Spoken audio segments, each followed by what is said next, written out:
Hello అండి, నేను మీ Divya. Welcome back to dine with Divya. ఈరోజు వీడియోలో స్పెషల్ బొబ్బట్లు రెసిపీని ఎలా తయారు చేసుకోవాలో మీతో షేర్ చేసుకోబోతున్నాను.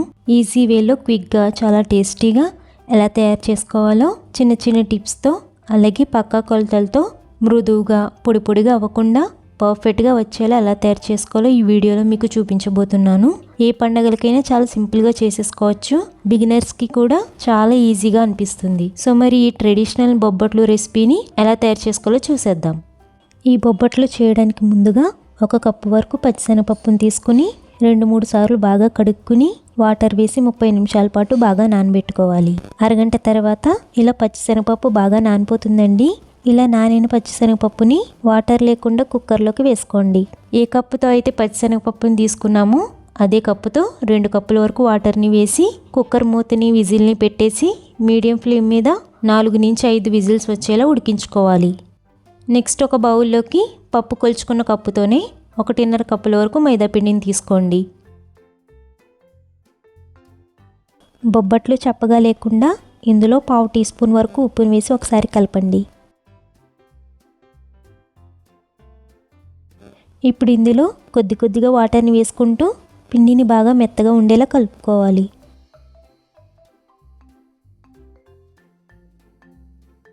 ఇలా బాగా స్టిక్కీగా ఉండేలా పిండిని కలిపిన తర్వాత ఇందులో 1/2 కప్పు వరకు నూనెని కానీ నెయ్యిని కానీ వేసుకుని కనీసం 5 నిమిషాల పాటు బాగా కలుపుకోవాలి.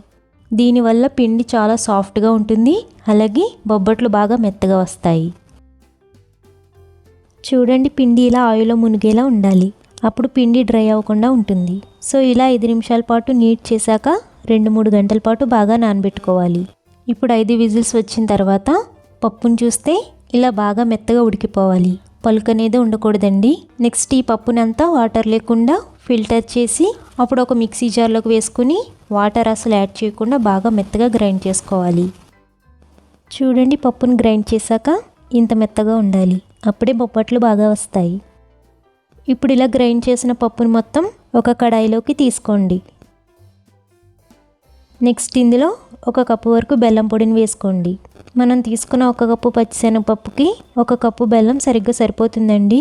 ఇప్పుడు ఫ్లేమ్ ఆన్ చేసి లో ఫ్లేమ్లో ఉంచి బెల్లం పప్పులో పూర్తిగా కలిసే వరకు బాగా కలపాలి.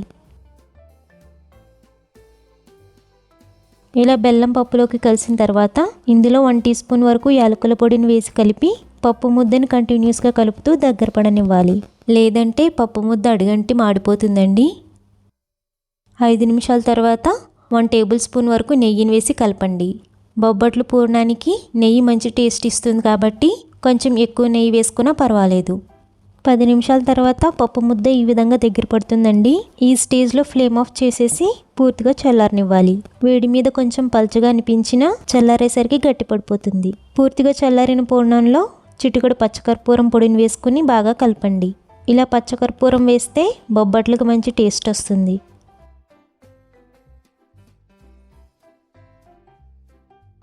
ఇలా బాగా కలిపిన తర్వాత పూర్ణాన్ని కొంచెం కొంచెంగా తీసుకుని చిన్న నిమ్మకాయ సైజ్ అంత ఉండలుగా చేసుకోవాలి.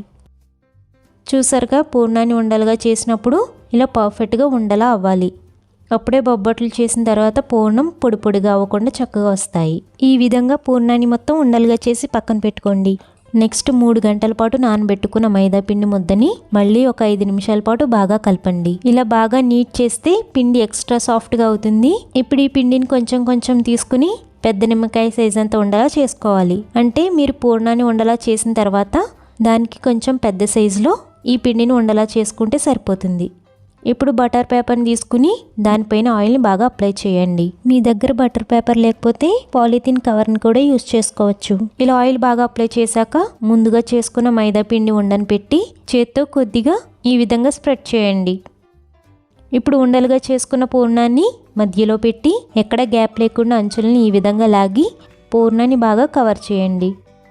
ఇప్పుడు చేతికి ఆయిల్ రాసుకుని వేళ్లతో ఇలా అంచుల వరకు పలుచగా ఒత్తుకోవాలి. ఇలా ఒత్తుకోవడం కష్టంగా ఉంటే పూరి మిషన్తో కూడా చేసుకోవచ్చు.